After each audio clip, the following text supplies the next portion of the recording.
Hi, you're listening to Immigrant Women Talk podcast, and I'm your host, Galina Bilaeva. This is the place for you to get inspired by stories of immigrant women, to learn about nonprofits that serve immigrant communities, and to listen to entrepreneurs who work with women in developing countries. Subscribe to this podcast and get more inspiration and resources at immigrantwomentalk.com and galinabilaeva.com. Hi, I'm Galina Bilaeva, and with me today, Esther Kiss, right? Esther. Yes. Yes, I nailed it. I nailed your name. So Esther is originally from Hungary, and now she lives in the U.S.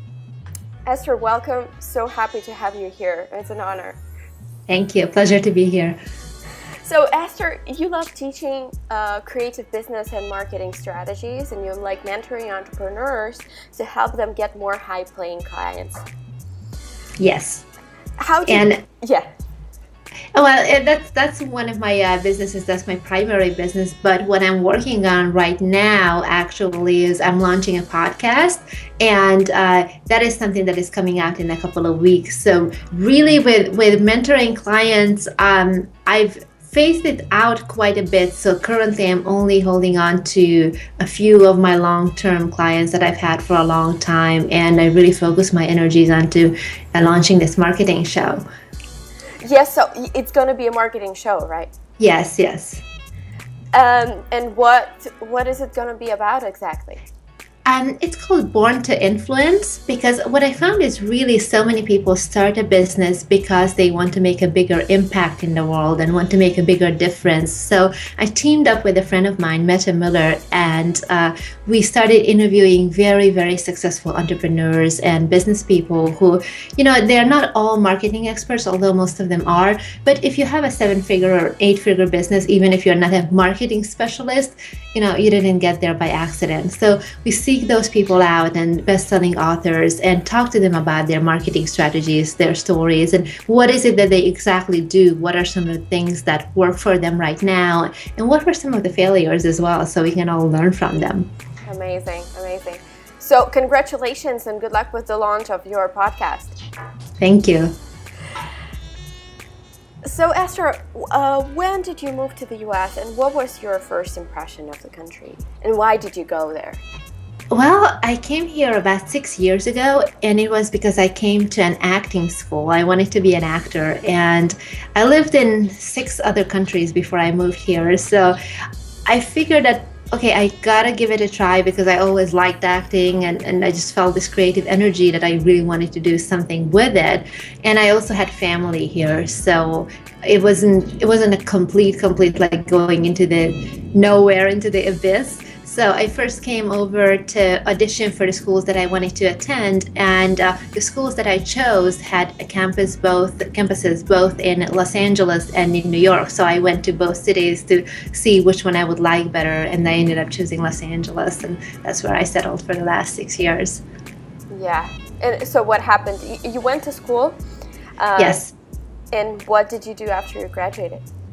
Well, in the beginning, because when you're an actor, you really have to be available with your time. You have to be extremely flexible with your schedule, because they can call you on audition at any moment's notice. And so you gotta be across town, which in LA, it could take an hour and a half to 2 hours. So you have to have a job that is very, very flexible, or you have to run a business yourself that is really allowing you to take off whenever you need to. And so what I did, I was trading stocks for a long time, and that because we are 3 hours behind New York. So when I would wake up early in the morning, like 5:30, 6 o'clock, do my research really quickly of what is expected that day, what happened during the night, and then 6:30 till about 9 or 10, I would be trading, and then after that I was free for the day. So that's what I was doing for the first couple of years. And then in the meantime, I was also helping informally small business owners, entrepreneurs, filmmakers with their marketing strategies. How did you even start trading stocks? Well, it's something I always liked. I guess I'm a very curious person, and I have a lot of different interests. And I've been working in marketing and business development since I was 21, so quite a few years. And I had the experience back from Europe of developing portfolios and working on company finances where you're looking into really bigger investments and trying to look at long-term growth strategies and how you can grow in a way that is scalable. And so when I moved over here, that just made sense to me to have all that knowledge from 6-7 years of what I've been doing before, and at the same time, it allowed me to go to school, because even when I was in school, my schedule was for the acting school, my schedule was in the afternoon. I had to go only for 12 o'clock in the afternoon or 1 o'clock sometimes. So that was perfect, because then I just, by 10 o'clock, I would be done with my work, with my trading, have a little free time, go to school. So it worked out really great. So Esther, how did this experience in very different fields shape your mentality? I think it helps when you get to know as many industries as possible, whether you're in business or whether you have a career in a corporate environment. You get to bring in things that you would not have known if you were only in that one industry. So for me, that meant what that meant was that I really saw what other people were doing, for example, in finance, and how can I apply that towards my marketing strategies. Or there was a period of time, I don't know if you've heard the story, during the recession, that I actually lost most of my investments, like 95% overnight, basically.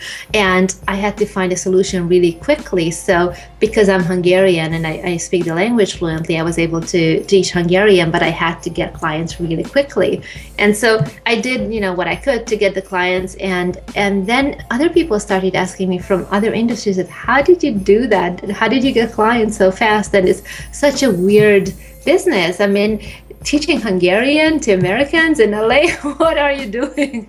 How do you do that? And so because there was this demand, I realized that these skills are really transferable to other industries as well. And so I was able to take on other types of clients and teaching them how they can get clients of their own. So that's how it started. What is the advantage of being an immigrant woman in a new country like the US? An advantage? Well, I would think it's really just having a little bit of a flexibility, because when you have the experience of having lived in different places, you're not so attached, or at least in my case, I wasn't so attached to one thing. So if I had to move from, let's just say, from one apartment to the next, it wasn't for me like, oh my gosh, I'm leaving all my friends, because I'm already over that. I've done it a few times. So maybe there is a little bit more mobility with being an immigrant. And also, I mean, I don't know if it's an advantage, because in the beginning it really annoyed me, because people would always ask me that, "Ooh, you have an accent, where are you from?" And so because I tried to be an actor, it was actually a disadvantage in the beginning, because I couldn't play American parts. And then I realized that people really like it over here when you have an accent. It really is a conversation starter, and they're more open and they're more curious than, let's just say, if you were the girl next door. So in fact, it opened a lot of doors for me. I had quite a few people who started to talk to me, for example, because of acting jobs, because I look different than Americans. So to me, I'm not exotic looking, but to some casting directors and some directors and producers, they are looking, when they're choosing somebody for a certain part, they're looking for a certain look. And so she has to look Eastern European. And so when you submit your headshot before you ever get to meet that person, they're like, yes, no, yes, no. They're looking just basically based on the features. So that was already, for me, a step in. And like that would be a concrete example of how it actually helped. And when you walk in the door and you have that conversation and they say, oh, where are you from? I'm from Hungary. Have you been there? Immediately I have some kind of a conversation to start with them, instead of just going in and reading my lines like everybody else would. And so you get to have that rapport and that relationship building immediately. Right. And what are the challenges of immigrant women, again, in the US or somewhere else? I think it's getting used to a different pace of life. When I first moved here, I found it really charming that people are so laid back here and very creative. And at the same time, there is a lot of cultural mannerisms that I really had to get used to. And even just the day-to-day things, like, for example, that there are no washers and dryers in the apartments. So when I first rented a place, I was like, I saw in Friends in the TV show that they had to go to the basement to use a communal laundry facilities, and I'm like, that's clearly in the movies only. That can't be that people don't have a washer and a dryer in their apartments, but that was the case. So for me, that, for example, meant that I had to really search for an apartment that would be so special, quote unquote, that they would have these kind. What to me was a basic thing, that I can do my laundry in my own time and in my own house instead of having to go and share a machine with somebody else. Right. Anything else you had to get used to that is very different from Hungary? I think also just people keep asking, how are you? And it's like, it's kind of part of saying hello. Now, if you go to Europe and you say, hi, how are you? You get to hear how they are. You don't just walk by. And here is just part of the hello or what's up or whatever, but it's not a real question. So it's a cultural adjustment that just really not taking it literally. Yeah. That's actually, it's quite important to know that. So Esther, what do immigrant women bring to the table? Because I think that now they're considered to be a burden oftentimes, right? But I think they just bring great solutions to the new country, to their home country at the same time. Did you Certainly. Yeah, because you have a lot of skills that you learned in a different way wherever you lived before, and that's something that maybe these people have who you get to work with over here, maybe they would not have experienced otherwise, and vice versa. You get to learn also a whole different take on just about any business matter, any personal issue, because the culture is so different. Like before I moved here, I lived in Hungary, in Romania, in Malta, in Belgium, in Holland, in France, and so everywhere it's a little bit different thing, and it's a different way of dealing with people as well. The way you go about your relationships, like for me in LA, it's very, very casual. People are really open. Now if I, let's just say I stay in the States, but I were to go to New York, it would be a little bit more formal and a little bit more fast-paced and not as laid back. So there is always this type of a culture of a particular place, and you have to see if that fits right with your personality. So why did you live in so many countries before going there? Oh gosh, it was always something, whether family or studies or work, there was always a big reason. It wasn't ever pre-planned, even though now it may seem like, well, I did all this, European tour and then I moved over to the States. It wasn't planned that way. But there was always something. Like, for example, when I moved to Malta, it was because I was dating someone at the time who studied there. He was going to college and we later got married. And for a while you can do the long distance relationship thing where you fly back and forth, but it can't go on forever. So I ended up moving there. And then we went to Paris because we were both going to study there. And then, his dad got sick, so we went to Holland. And so there was always something big that made me move, rather than, okay, now it wasn't out of a sense of adventure that I want to go do something new. But when I moved to here, to LA, that was actually where I closed a chapter in my life. I graduated from my business school, and I thought, okay, there is something in me that I always wanted to try, and I never had a chance to do it. And let me just go to the City of Angels. Let me try my hand at it, and we'll see what happens. So I think this is the first country where I really came to because this was my big plan that I wanted to do it for me. Right. And do you like living in multicultural communities? I think that's the only way I could live anymore. I don't think I could live in one place where it's very homogenous. I find it more, I don't want to say open-minded, but people, when they are from different places, they are more open to sharing their experiences, and just there is more of a openness in between people. It's not as structured and rigid and going one way how we always used to do things. It's like, oh, you guys do it that way. Well, I want to cook my chicken this way. It's like, even just with the social gatherings, you find out a whole bunch of interesting things that leads to other conversations and other ventures and opportunities. Don't you think that that somehow makes the cultures disappear? when it's so mixed? Disappear in a way that you don't keep so much your traditions of your old country.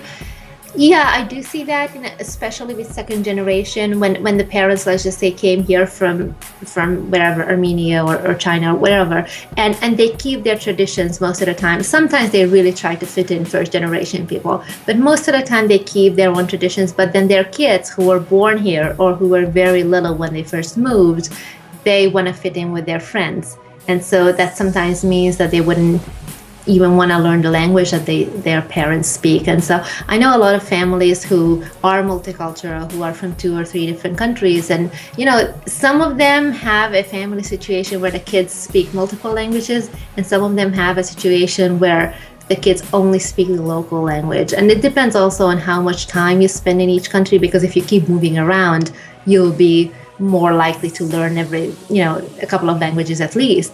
But if you just want to feel like you want to fit in with your friends, it's a different situation. And I can see that would sometimes erode some of the old cultural values, because, there is always peer pressure, especially when they start becoming teenagers, Right.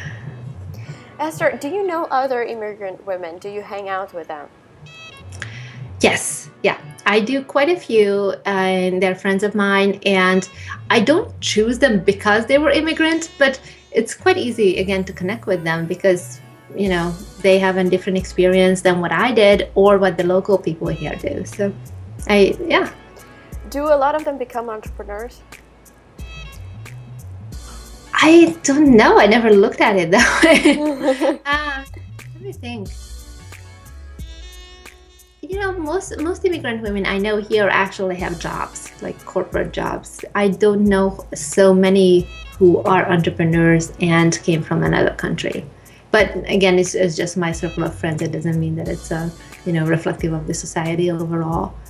Yeah. Esther, thank you so much. It was such a pleasure talking to you. And I really appreciate you sharing your tips and your experience of living in so many countries. Thank you so much for coming. I appreciate it. Thank you.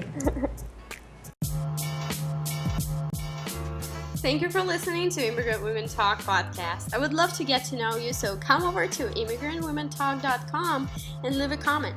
Let me know about your challenges, and I will find an expert who will offer a solution. If you would like to join the community of immigrant women, connect with a guest or with me, go to immigrantwomentalk.com. I'm Galina Bilaeva, and I will talk to you next time.